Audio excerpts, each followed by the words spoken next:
சாய் பக்தர்களுக்கு என் அன்பு வணக்கங்கள். ஓம் சாய்ராம். என் அன்பு குழந்தையே, இன்று உன்னை தேடி எதற்காக வந்திருக்கிறேன் தெரியுமா? இன்னும் சற்று நேரத்தில் நம்பிக்கை துரோகி ஒருத்தி உனக்கு ஒரு அழைப்பு விடப் போகிறாள். அவள் விடும் அழைப்பில் ஒரு அதிர்ச்சிகரமான செய்தி வரப்போகிறது. உன்னை வாழ்க்கையில் வீழ்த்த வேண்டும் என்று அவள் திட்டம் போட்ட ஒரு காரியத்தை உன்னிடம் இவள் தீட்டப் போகிறாள். இவள் எப்படி உனக்கு நம்பிக்கை துரோகி ஆனாள் என்று இவளின் கதையை பற்றி தெரிந்து கொள்.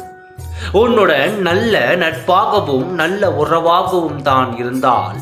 ஆனால் இவளது மனமும் மாறும் அல்லவா? உன்னுடன் பழகி கொண்டு இருக்கும் அந்த நேரத்தில் இவளது மனம் மாற்றம் அடைந்து உன் மீது பொறாமை எண்ணம் வந்ததால் தான் இன்று உனக்கு உன் வாழ்க்கையில் சரிவை கொடுக்க வேண்டும் என்று அவள் காத்திருக்கிறாள். அவள் நல்ல நட்பில் இருந்து இன்று நம்பிக்கை துரோகி என்று மாறுபட்டு இருக்கிறாள். நான் சொல்வது விளையாட்டாக எடுத்துக்கொள்ளாதே. இது விபரீதத்தில் முடியும் அந்த விஷயமாகத்தான் இருக்கிறது.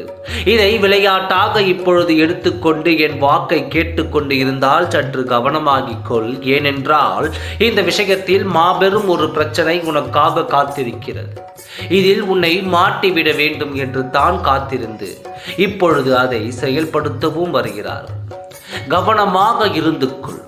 எப்பொழுதும் நம்பினால்தான் உனக்கு நம்பிக்கை துரோகம் கிடைக்கும். யாரையும் முழுமையாக நம்பி உன் வாழ்க்கையை கெடுத்துக் கொள்ளும் சூழ்நிலையை நீயே ஏன் உருவாக்கிக் கொள்கிறாய்? எப்பொழுதும் ஏதோ ஒரு சந்தேகத்தால் இருந்தாலே உன் வாழ்க்கையில் வீணான பிரச்சனைகள் உன்னை தேடி வராது. எதையும் உடனடியாக நம்பி அதை இறங்கினால் உனக்கு பிரச்சனைகள் காத்திருக்கும்.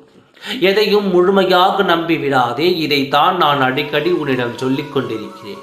உன் வாழ்க்கையில் இனிமேல் எந்த பிரச்சனையும் வரக்கூடாது என்று நீயும் இருந்தாய், நானும் இருந்தேன். ஆனால் இப்பொழுது ஒரு நம்பிக்கை துரோகி உருவாக்கி இருக்கிறாள். இவள்தான் நம்பிக்கை துரோகி என்று நான் சொன்னால் உன்னால் நம்பக்கூட முடியாது.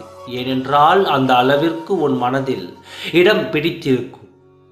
அவளின் எண்ணம் அப்படி கூட நினைக்க விடாது. உன் மனதினில் இப்பொழுது நம்பிக்கை துரோகியாக மாறி இருக்கும் இவளை நீ அடையாளம் கண்டு கொள்ளவில்லை என்றால் மிக பெரிய சிக்கலில் நீ சிக்கிக் கொள்ளப் போகிறாய். தயவு செய்து நான் சொல்வதை ஒரு முறை கேள். ஏனென்றால் நீ வருத்தப்படுவதை இனி நான் பார்க்க கூடாது என்று முடிவு எடுத்திருந்தேன். ஆனால் இப்பொழுது அப்படி மாறிவிடுமோ என்ற பயத்தில் உன் சாயப்பா இருக்கிறேன். உன் வாழ்க்கை இனி சீராக செல்ல வேண்டும்.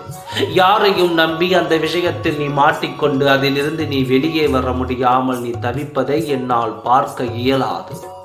உன் சாயப்பா சொல்வதை ஒரு முறை கேள். இன்னும் சற்று நேரத்தில் உனக்கு ஒரு அழைப்பு வரும். அந்த அழைப்பை நீ தவிர்த்து விடுவது நல்லது. அவளின் பேச்சை நம்பி அவளோடு காரியத்தில் போய் இறங்கினால் மிகப்பெரிய அளவு உனக்கு அதிர்ச்சி காத்திருக்கிறது என்று நீ மறந்து விடாதே. தப்பித்துக்கொள். ஓம் சாய்ராம். நன்றி, வணக்கம்.